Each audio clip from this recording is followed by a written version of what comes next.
আল্লাহর তৈরি করার সময় গোলাকার নয়, জটিল নয়, এলোমেলোও নয়। আল্লাহ একটি সোজা টাইমলাইন তৈরি করেছেন, একটি সরল রেখা যার একটি শুরু আছে এবং একটি শেষ আছে। এই টাইমলাইনের ভেতরে ভিন্ন ভিন্ন ডাইমেনশন রয়েছে, আর আমরা মানুষ সেই টাইমলাইনের থার্ড ডাইমেনশন 3D এ অবস্থান করছি। আল্লাহর এই টাইমলাইনের শুরু হয় সেখান থেকে যখন আল্লাহ বললেন কুন, হ।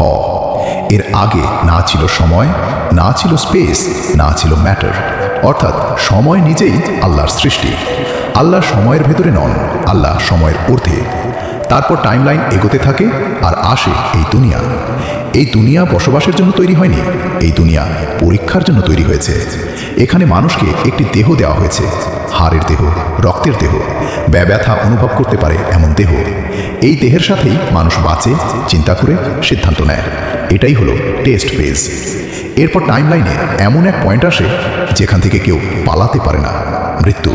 কিন্তু শোনো, মৃত্যু শেষ নয়, মৃত্যু শুধুই একটি নয়, মৃত্যু শুধুই একটি ট্রানজিশন।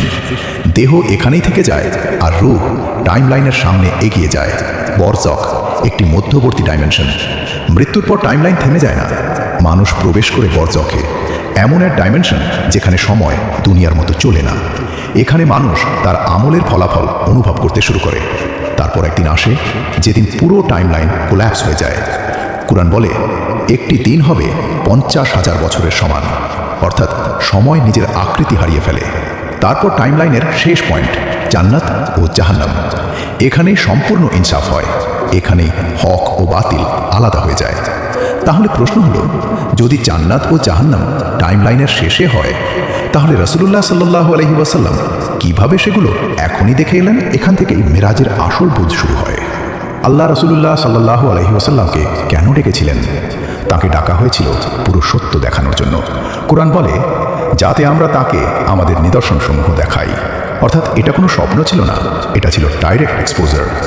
আল্লাহ রাসূলুল্লাহ সাল্লাল্লাহু আলাইহি ওয়াসাল্লামকে এই একই টাইমলাইনের ভেতরেই সামনে নিয়ে গিয়ে দেখিয়েছিলেন যেখানে ভবিষ্যৎ বর্তমান হয়ে যায়। আল্লাহর কাছে অতীত, বর্তমান ও ভবিষ্যৎ সবই এক। তিনি জাহান্নাম দেখেছেন, মানুষকে তাদের আমলের অনুযায়ী শাস্তি পেতে দেখেছেন। দেখেছেন জুলুমের পরিণতি, মিথ্যার পরিণতি, হারামের পরিণতি। আর তিনি জান্নাত দেখেছেন, সুকুন, রহমত এবং সেই মানুষদের যারা দুনিয়াতে ধৈর্য ও সত্যকে বেছে নিয়েছিল। এটা ছিল বাস্তবতার ওয়াক থ্রু। কেন দেখানো হলো? যাতে কেউ বলতে না পারে আমি জানতাম না, আমি তো শুধু দুনিয়ায় দেখেছিলাম। আল্লাহ মহান, সুবহানাল্লাহ। রহমতের আলো সঙ্গে থাকার জন্য ধন্যবাদ। লাইক, কমেন্ট করে আমাকে উৎসাহিত করুন আরও ভালো ইসলামিক ভিডিও পাওয়ার জন্য।